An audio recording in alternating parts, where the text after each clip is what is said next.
around all over the place. So at night, what I had to sleep on were two planks in the walls of the sandbags, which wasn't very comfortable to begin with, but had the mosquito net.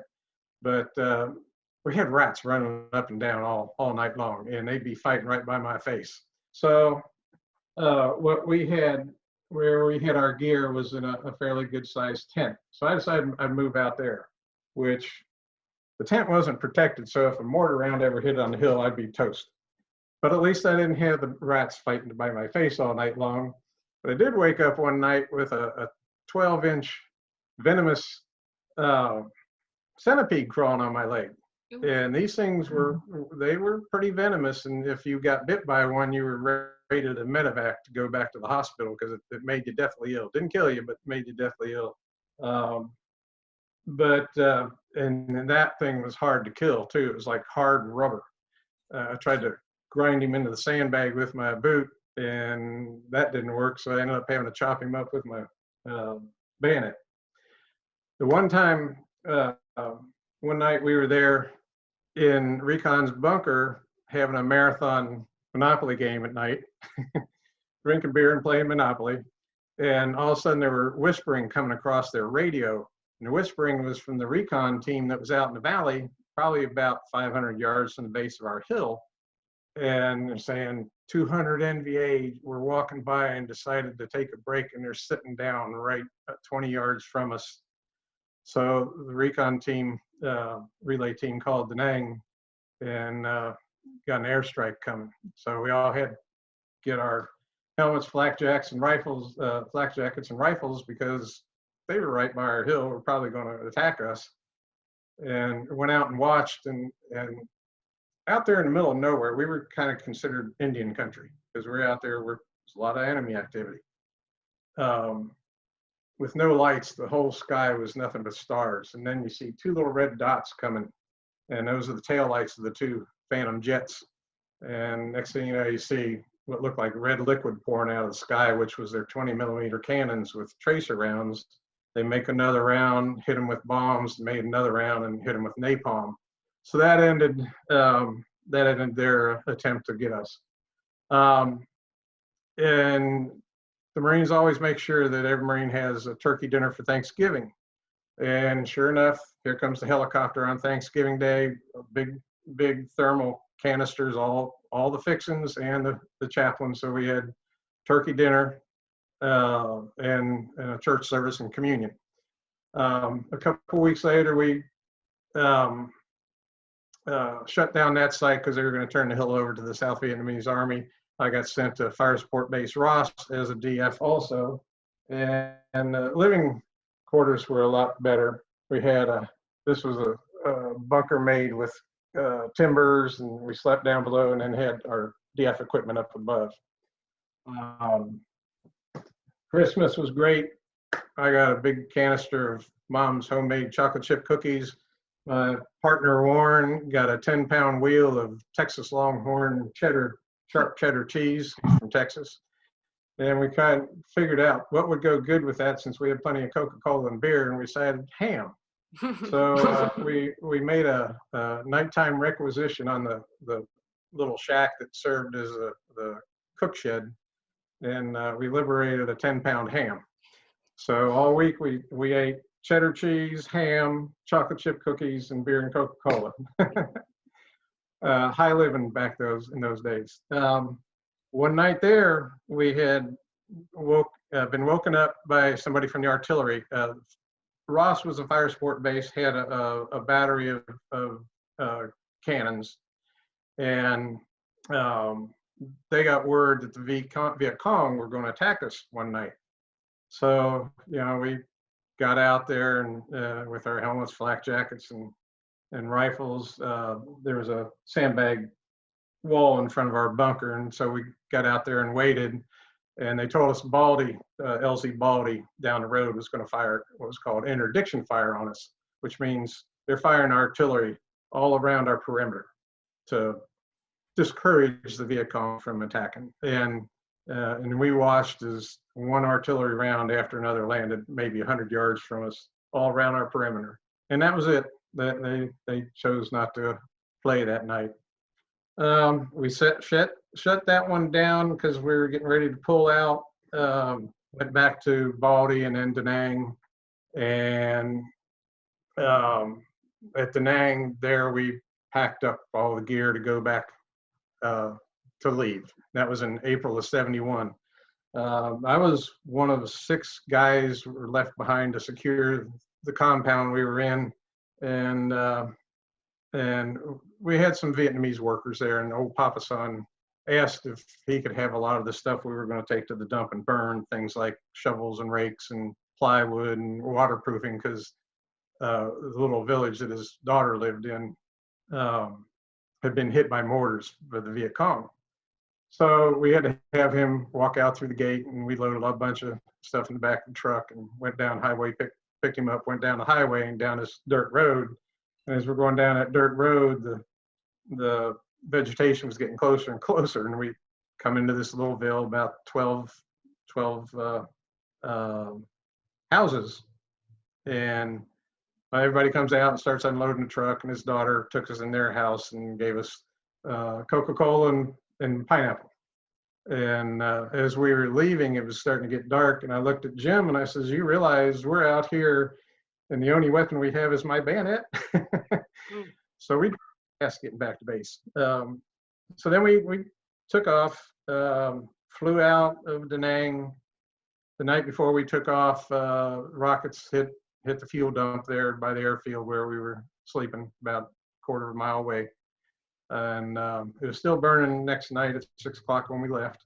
From there, we went back to Okinawa to pick up our stateside gear, and from there to Hawaii, where I spent the next 16 glorious months in Hawaii. One of the things we had to eat on Hill 119, we had sea rations. Okay, this is one of them. You want to hold that up a little higher? How's that? Yeah, just pull the left. Okay. There you go. Perfect. All right, this one had beef steak, and in it you had a canister of peaches, another can that had crackers and candy in. They had a jelly, and then you had your beef steak with gravy. You also had a package that had the spoon, matches, chewing gum, toilet paper, coffee, cream substitutes, sugar, salt, and you also had a 4-pack of cigarettes. The one thing you never had enough of was the heat tablets, the compressed fuel heat tablets that you light and then cook your can of food over. So up on 119, since we never had enough of those, we always had enough C4 plastic explosives sitting around. So we take about a quarter-sized chunk of that. You can throw it, you can hit it with a hammer. It's not going to blow up unless you put a detonator in, and it burns real hot. So it was great for cooking our sea rations over. And yeah, you had 12 different meals: beans and meatballs, turkey loaf, beef steak, spaghetti beef chunks, beef and spice sauce, ham and eggs, beans and frankfurters, chicken or turkey, and beef slices with potatoes, spaghetti and beef chunks, and ham and eggs. And you'd have things like applesauce or fruit cocktail and other little odds and ends to go with it. If you were lucky enough to be on a base, then you had a regular mess hall with good food. Okay, I think that about does it.